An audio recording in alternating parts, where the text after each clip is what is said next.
Dubli ang saya na naramdaman ng mga fans ng JM Fiang ngayon dahil sa Instagram story ni JM.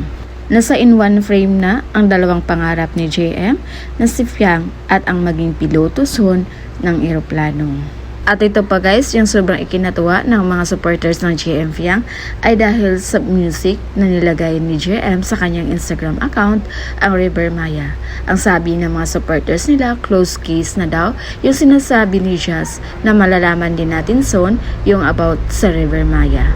Wala na daw rason na hindi pa tumigil ang mga GM Jazz supporters na angkinin ang River Maya dahil kitang-kita sa Instagram account ni JM na si Fiang at ang pangarap niyang eroplano na maging piloto soon ang nakalagay sa Instagram account sa kantang yun.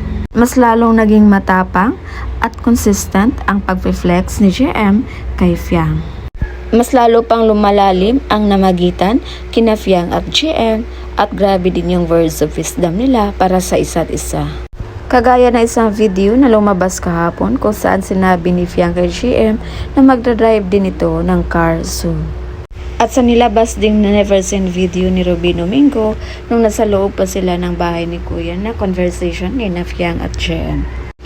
Hindi lang pala si JM ang support system ni Fiang, kundi si Fiang din pala ang naging support system ni JM. Dahil si Fiang din pala ang nagbigay ng lakas ng loob ni JM para patawarin at kausapin ang kanyang papa.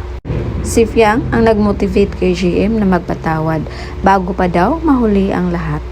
Kaya maliwanag na sa lahat ng mga supporters or even sa mga bashers kung bakit ganun kalalim ang samahan sa loob at labas ng bahay ni Kuya.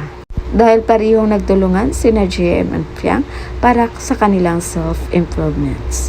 So yun ang muna guys for today's video and abangan natin yung more updates sa kanilang trip to Siargao kasama si JP. And again, this is Vinales TV. Thank you for watching.